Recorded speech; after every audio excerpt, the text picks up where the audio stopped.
It's very difficult for the average citizen to find out what actually is going on, because none of the public health officers, none of the media are actually covering what's actually going on. They're not covering the facts, which was a major reason why I wrote this paper. I mean, it was one of the reasons I wanted to just show something to my friends and family about what actually was going on, and where they could find data and where they could find out what the truth actually is.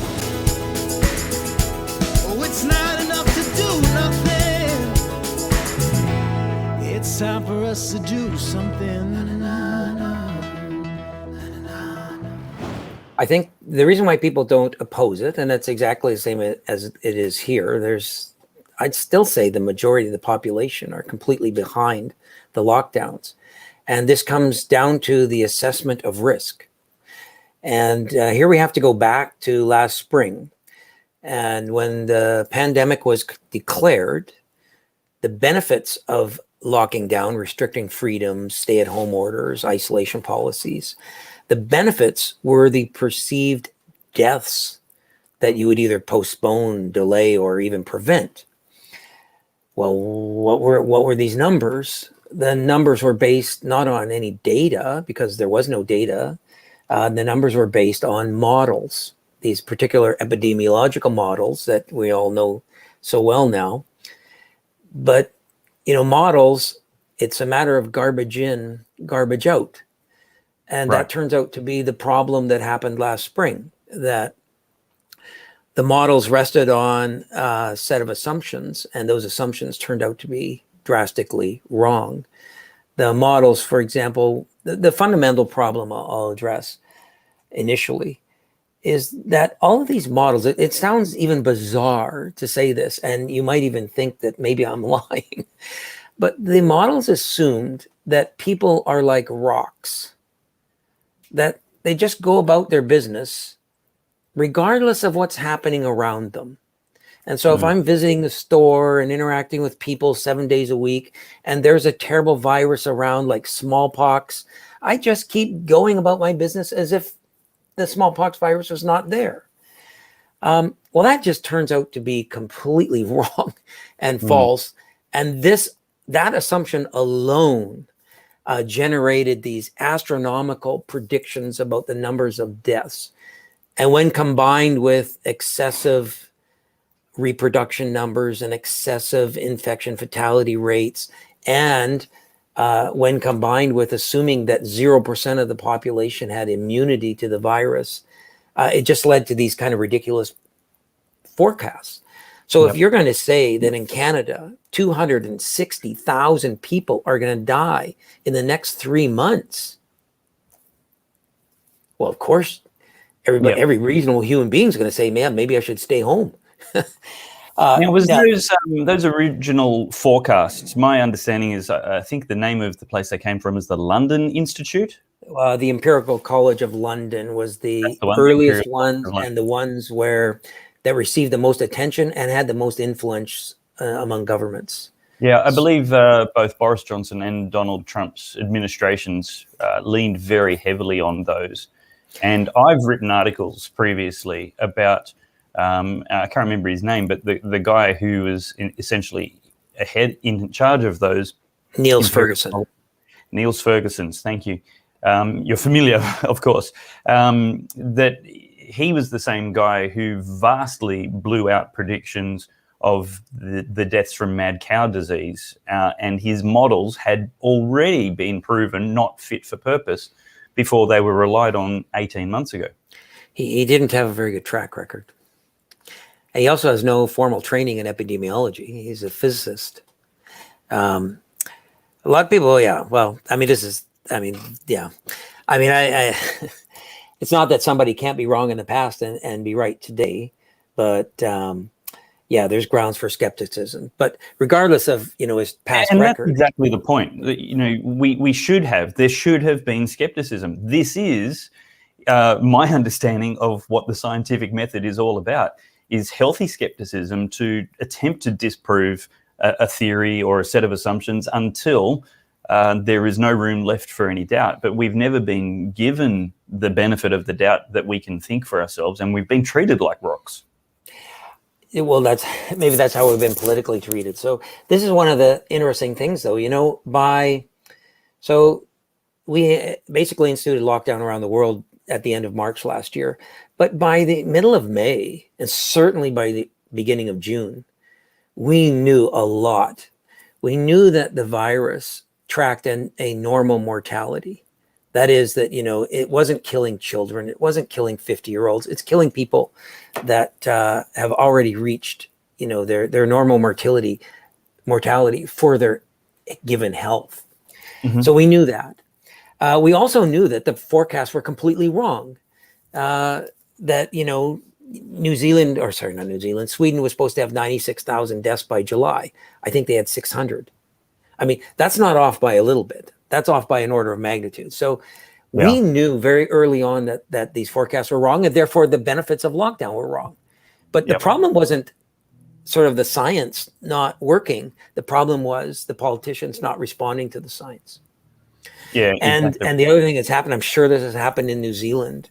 It certainly happened in Canada. It's very difficult for the average citizen to find out what actually is going on, because none of the public health officers, none of the media are actually covering what's actually going on. They're not covering the facts, which was a major reason why I wrote this paper. I mean, it was one of the reasons I wanted to just show something to my friends and family about what actually was going on, and where they could find data and where they could find out what the truth actually is. Yep.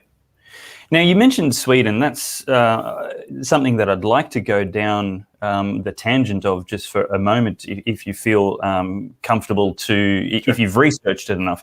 Sure. Certainly I covered their preference for trusting people rather than mandating and micromanaging all behavior. They're basically saying, look, here's the information, here's our recommendations, but we're not going to put you in jail and, run you over with riot police if you disobey these directives. And there's a large amount of criticism, especially from conservatives, who were a little bit more trusting of the experts, and they basically said, yes, but look at the greater number of deaths that Sweden is having than comparable nations with more severe lockdowns in their region. The lockdowns work because they're saving lives, and Sweden does have a higher number of deaths. I actually haven't myself even looked into how Sweden has fared overall so much further down the track compared to those other jurisdictions in their region of the world. Can you give us an update on how they've done in comparison to policy and outcomes? So, first of all, the cumulative total number of people who have died per million of the population in Sweden is almost identical to the cumulative number of people per million who have died in the European Union. So compared to the rest of Europe, Sweden did exactly the same.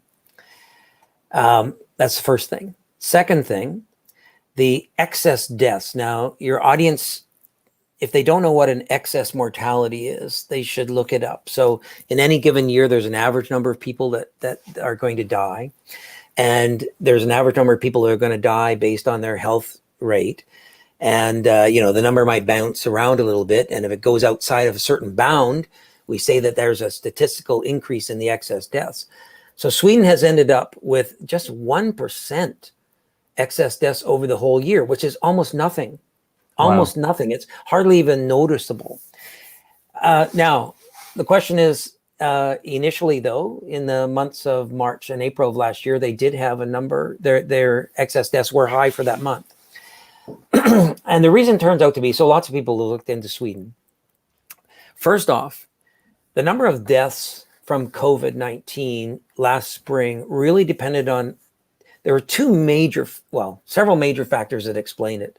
One was, what was your 2019 flu season like? And Sweden had an exceptionally light flu season in the fall of 2019. So a lot of people that would have died in 2019 in the fall ended up dying of COVID and other related things in the spring. So that was one major factor. It's got a terrible name. People call this the dry tinder effect. That there's just No, a that lot makes of. sense. Australians are very familiar with You're dry. familiar with dry tinder, yes, of course you are. Yeah. Just like in British Columbia, we protect our forests and leave all this wood stock in there, and it blows up on us. That's right. So that was one major factor. The other major factor is the average age of your population, average health, etc. So Sweden had a number of characteristics that hit them hard in the spring, but after that they did fine. Now, interesting enough, a lot of people say, well, what about Finland and Norway, which had so much lower mortality? Both Finland and Norway have a characteristic that's similar to New Zealand. They're almost islands in terms of their ability to restrict their borders because there are so few border crossings. But the other thing to note about Finland and Norway is they also had less stringent lockdowns than Sweden did. So they're not cases for, they have lockdowns and they had lower deaths. They had less lockdowns. Why did they not get the same media attention for? It's a very good question. It's a very good question. And there are other countries in Europe that had much less stringency than Sweden as well. It might have something to do with it, right off the bat. For some reason, Sweden got this name of having zero restrictions, which was not true. They had some restrictions. They never had mask mandates. They didn't shut down their elementary schools, etc. They're sort of middle of the road, restriction-wise. But they were picked off. It might have come back again to Ferguson and the Imperial College of London model in that they made a stark prediction about Sweden, namely these 96,000 deaths. And when Sweden, I think the reason why Sweden did not lock down as hard as others was mostly constitutional. They just didn't have the authority to do it. And I think they became a cautionary tale among pro-lockdown folks. And there's debate about the authority that's been claimed in various places around the world. I know in Australia, there's many legal challenges to the lawfulness of the directives, and many of the governments are walking away from the charges and fines that they'd laid and not willing to contest them. And one would presume that's because they're not willing to have the precedence of defeat, destroying the illusion of authority. Yeah, we have several lockdown challenges in Canada as well.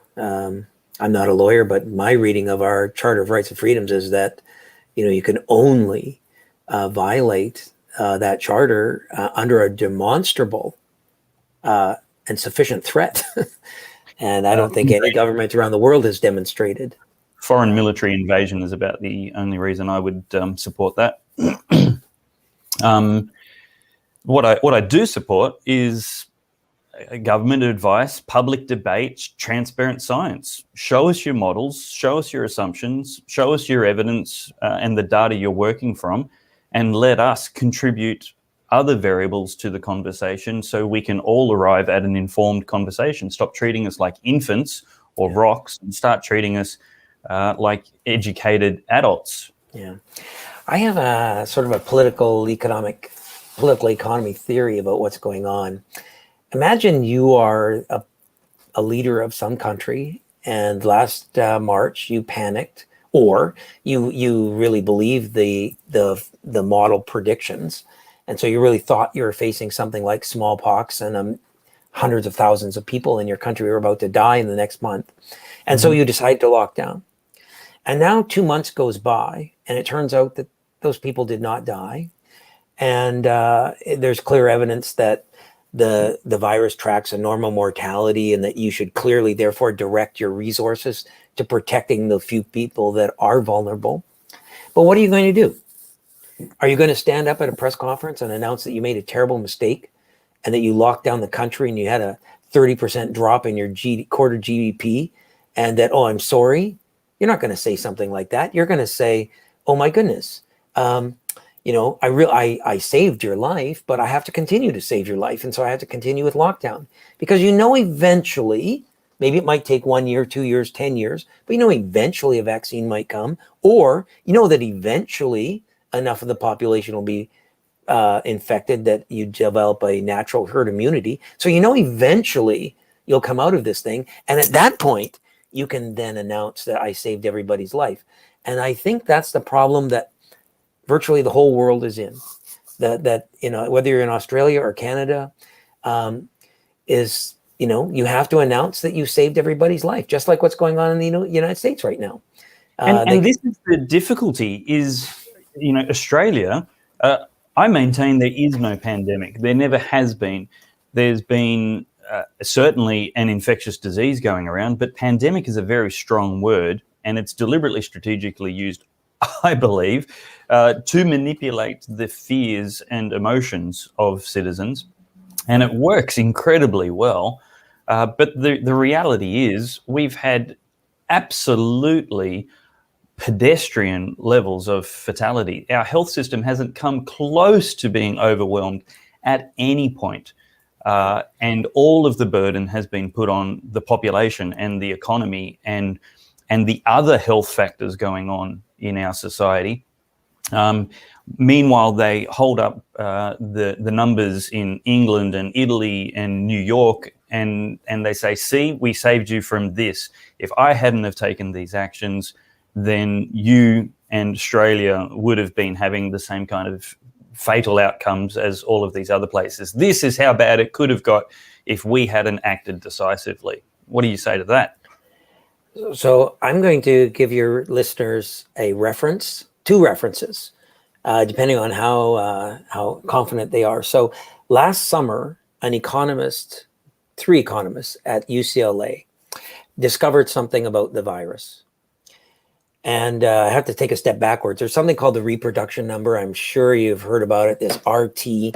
The reproduction number is, if I get infected, how many people on average am I going to infect?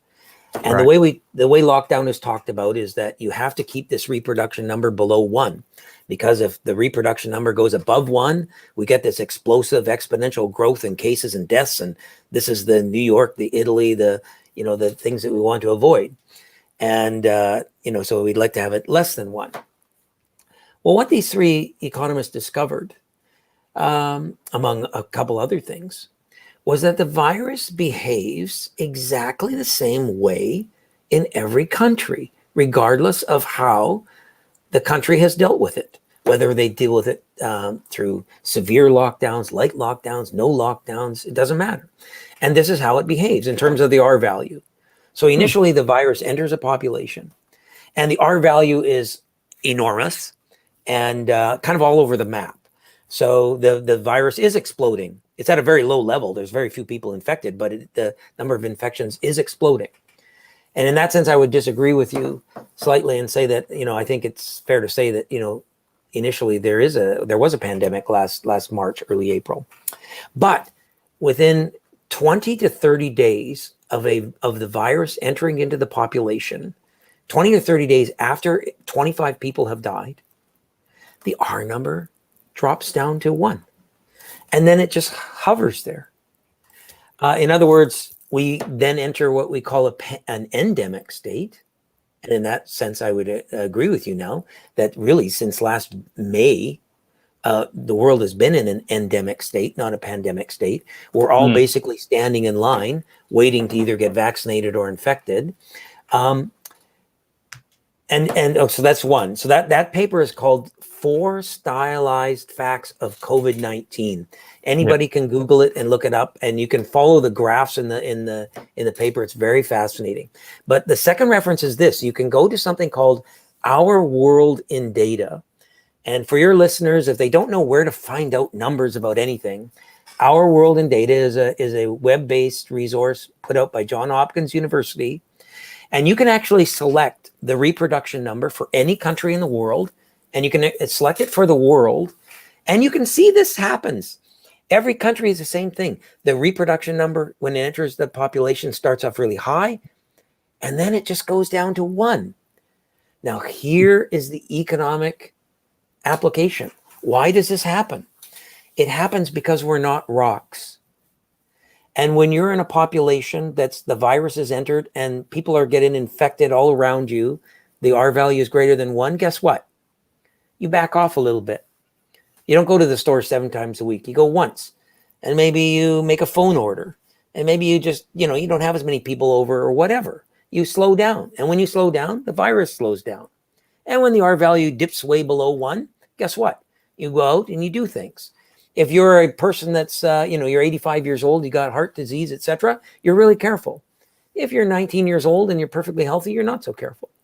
And so what happens is human beings individually end up managing the virus. And this is the fundamental reason why lockdowns don't have any effect. When you do lock down, there's enough non-compliance that the virus remains endemic.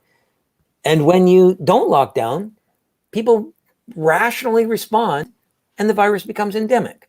And so all of these costly things that we're doing turn out to be for next for nothing. And so you can look around the world and the virus just behaves the same way, country to country. Okay. So let me play the devil's advocate, and by devil I mean government.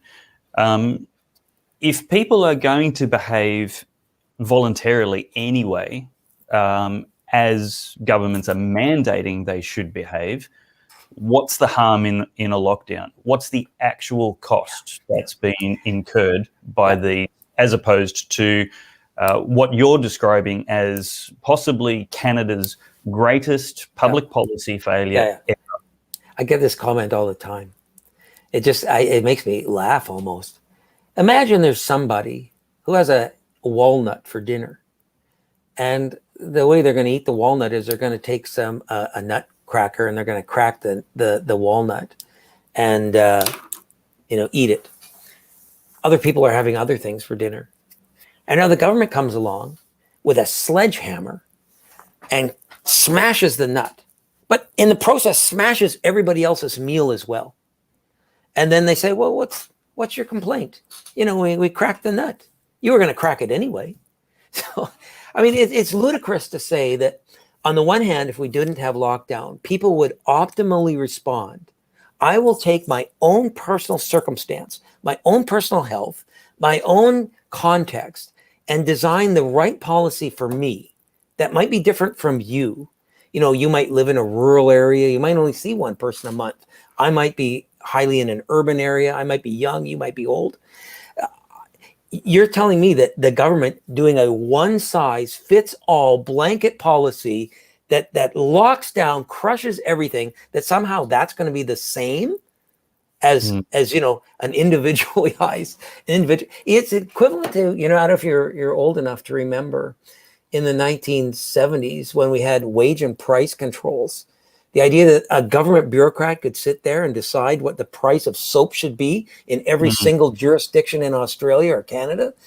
And somehow he would do as well as the individual businessman who was, knew his customers, etc. I mean, it's ludicrous. Where did that happen? I haven't heard of price controls outside of Stalinist Russia.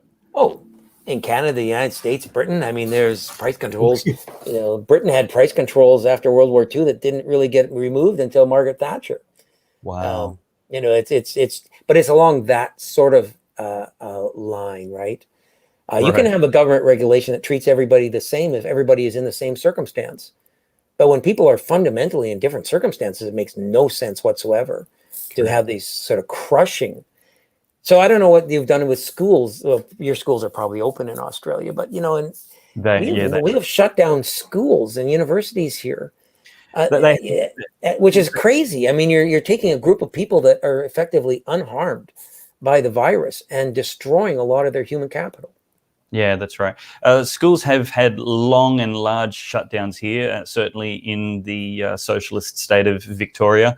They've had extended and prolonged shutdowns, and much like the rest of the world, it seems to be an artifact of union scientific research as opposed to actual scientific research. And this is another political economy kind of problem, is that there are lots of winners with lockdown. You take academics, like myself. I mean, I get to still come to work, but I have now a private university. I always joke that universities are great places without the students. I haven't lost my job. My salary hasn't been reduced.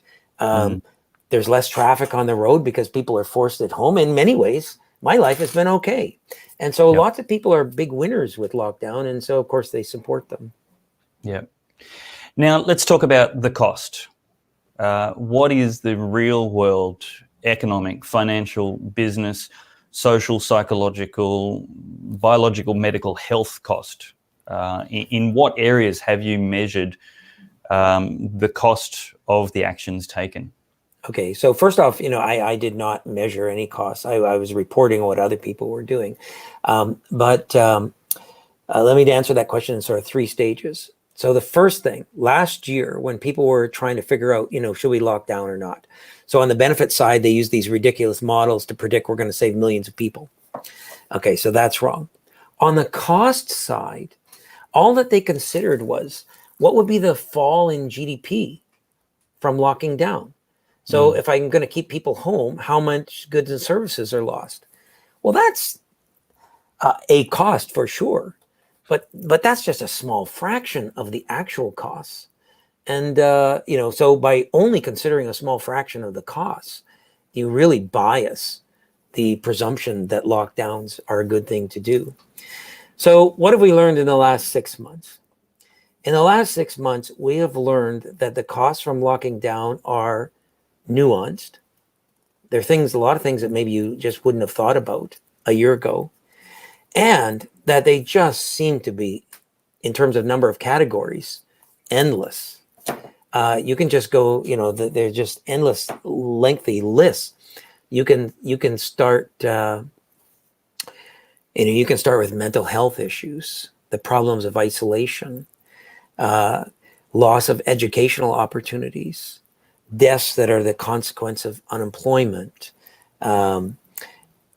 poor health because you didn't get screened. We eliminated all kinds of cancer and other health screenings last semester. So, the list goes on and on and on. No one has come up with a full list yet, and nobody has measured all of these things. And I think it's going to take a long, long time because a lot of these things are going to filter through. You look at, for example, you close down elementary schools.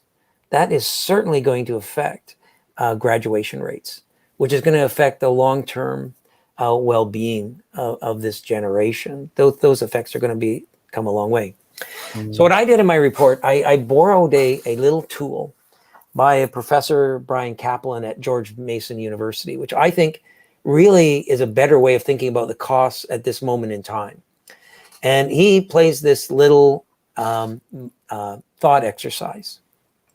So I want you to imagine what your life would have been like last year with the virus. So the virus is around, just like H1N1 was around in 2018. The virus was around, but there were no isolation policies, no lockdown policies, etc. We were just going to live our lives as we normally would live our life, knowing that there is a virus around that is a nasty thing if you get it and you're 80 years old, etc. So think about that. Now I want you to think about the next question is, how many months of this last year would you have sacrificed? Would you have said, how many months of your life would you say, I'll have my life be 2 months shorter, 3 months shorter, to have lived in that world? Now, for some people, maybe I'm 85 years old, I'm going to die if I get COVID, so I really like lockdown. So I'm not willing to give up anything to live in a world where we didn't have lockdown. Okay, fine, we'll put a 0 for him.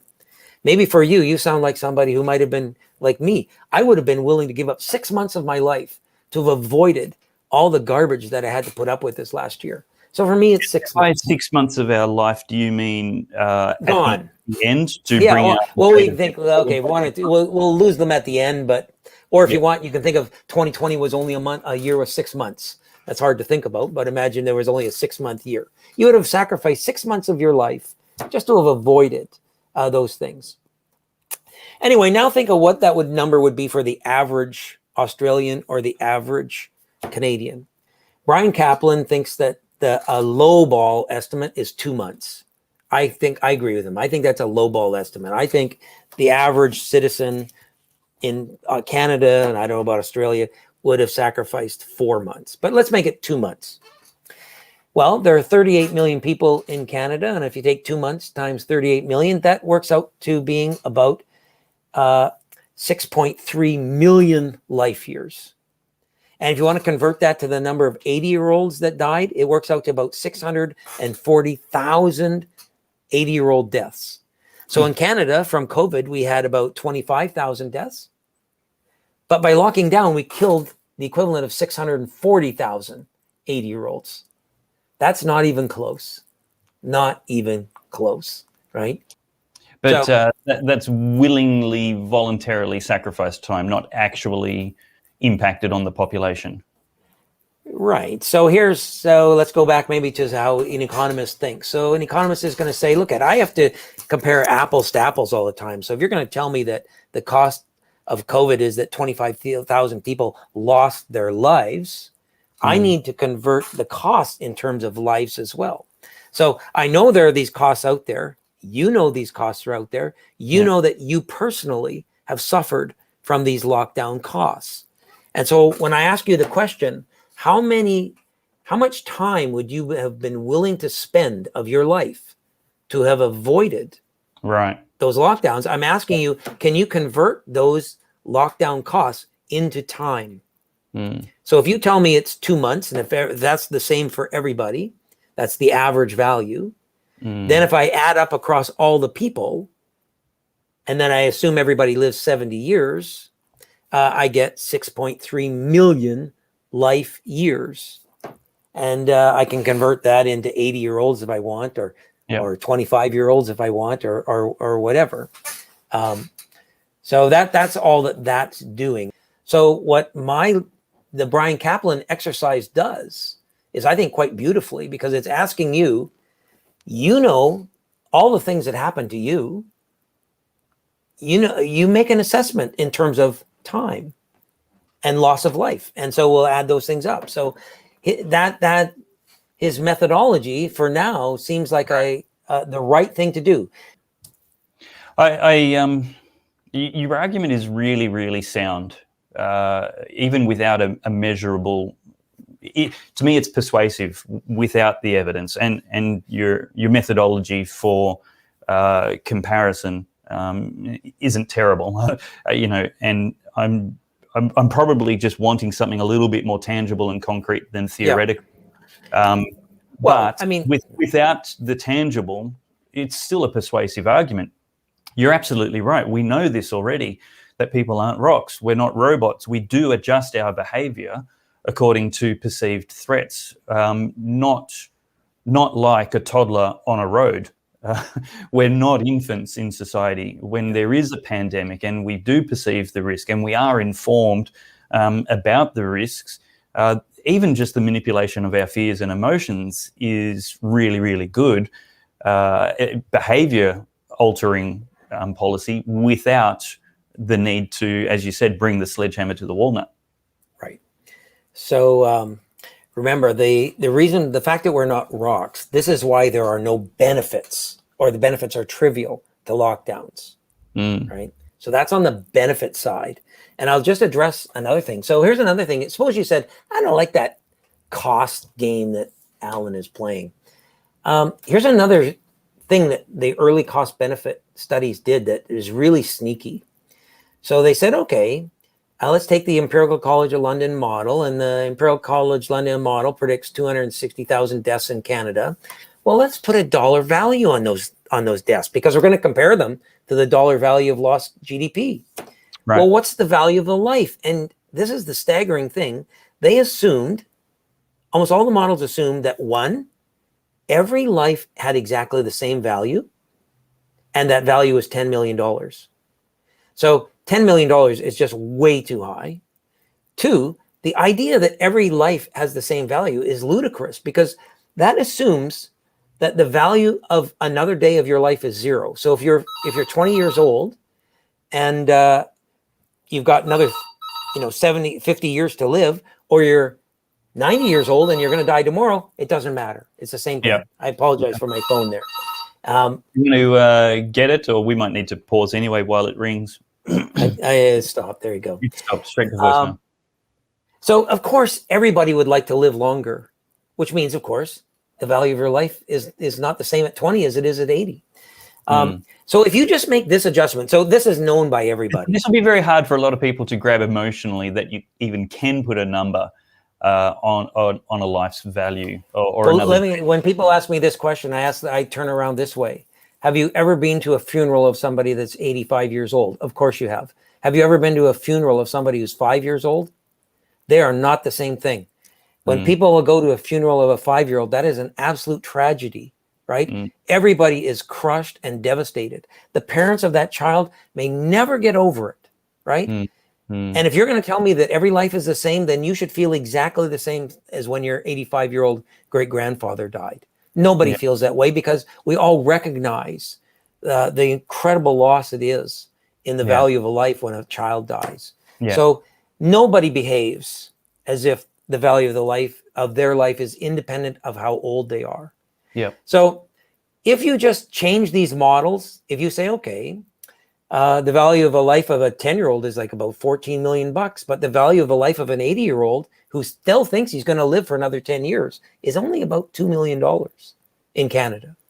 If you just make that adjustment, then lockdowns don't pay. Wow. So even that sneaky little thing that was done last March, that just correcting that, lockdowns are a bad idea. So this is alone. This is the kind of thing that most people won't appreciate, or won't have any, because it's not being covered in the media, and there's no... And it's buried inside the model, right? It's buried inside these mathematical models that the average person can't understand, which again is why I wrote my report. So there's actually 4 critical assumptions that were made in these studies that they're not hard to understand, but you have to sort of have a knowledge to be able to sift through the models and see what they're doing. And your report details these 4. And my report goes through these 4 assumptions and shows that you just vary any one of them, and lockdowns no longer matter. I think transparency of modeling and science, it's transparency of these assumptions, is absolutely critical to asking us to support and trust the science and the experts. And just to summarize, I mean, the assumptions are: 1, built-in parameters that make the virus explode, assuming that nobody changes their behavior. I mean, that's the critical faulty assumption. That's by far the most critical. This one we just talked about, assuming the value of life is constant across everybody and across your life. And 3, not only using GDP for costs. Those are the 4 critical things that. So in Canada, we had some excess deaths last March and April, and excess death statistics don't tell you what people died from, which is actually another issue about COVID-19 is, the classification of what killed you. But we do know that the excess deaths last spring were among people that were over 70. So maybe they were likely COVID deaths. We started to have excess deaths again in September, and we had excess deaths throughout the rest of the year. Not a lot, but some. But they were mostly from people under the age of 60. Now, these people are not dying of COVID. So what are they dying from? They're probably dying from the lockdown, the effect of lockdown, the not having things screened, the deaths of despair, the overdose deaths, the suicides, etc., etc. And suicide deaths is something that I've anecdotally heard has blossomed, might be an unfortunate choice of word, but if you take my meaning, the number is increased unacceptably in Australia and some of the places that have had worse lockdowns, but the media can't report on them because it's a faux pas. It's not done because the theory goes that if you report on suicides, you incentivize more, and so an increase in the number of suicides necessarily would go unreported, even if directly caused by lockdown policies. So I think over the next year or 2, it will be too late, really, but academics are going to start doing serious audits of deaths. So one of the things that we know is sort of going on when somebody has died, and they've died by suicide by drug overdose and with an opioid.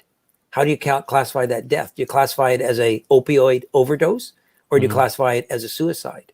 Some jurisdictions do it one way, some jurisdictions do another way. So just looking at suicides, with the official statistics might be kind of misleading. Yeah. And there's that issue. There's the issue of, somebody had 5 comorbidities, but got COVID in the last 3 days of his life. I mean, in the US, some hospitals were paid more money to have deaths by COVID. Well, of course, every doctor writes down COVID.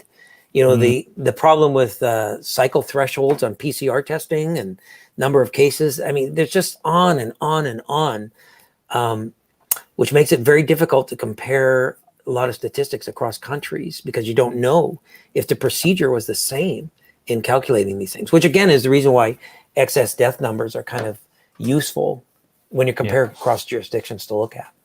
No, I think you're right. I think the theoretical model that you've come up with is incredibly useful. I didn't understand that it was theoretical as opposed to tangible or projected. And so that's an important distinction. But then again, so is the entire COVID modelling of costs avoided. It's entirely theoretical. And clearly falsifiable because of all the terrible assumptions they build into their modeling.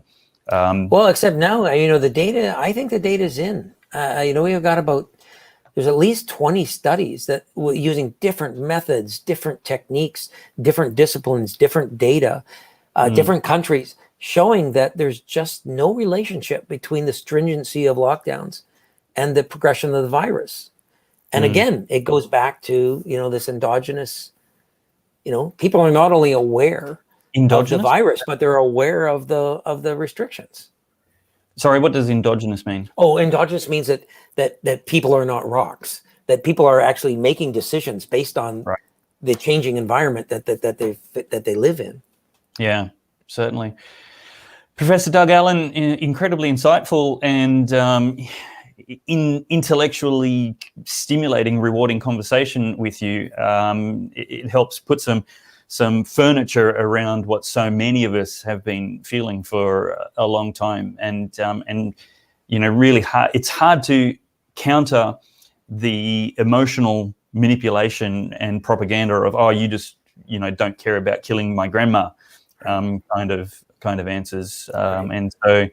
It's good to be able to do some rational thinking instead of just sheer emotionalism and safetyism. So appreciate the work you've done to help some of us find the information we need to think about this with a little more clarity. Right. Thank you very much for your time, and those links will be beneath the video where you're seeing this, and certainly if they're not there, there'll be the link to the post on the website.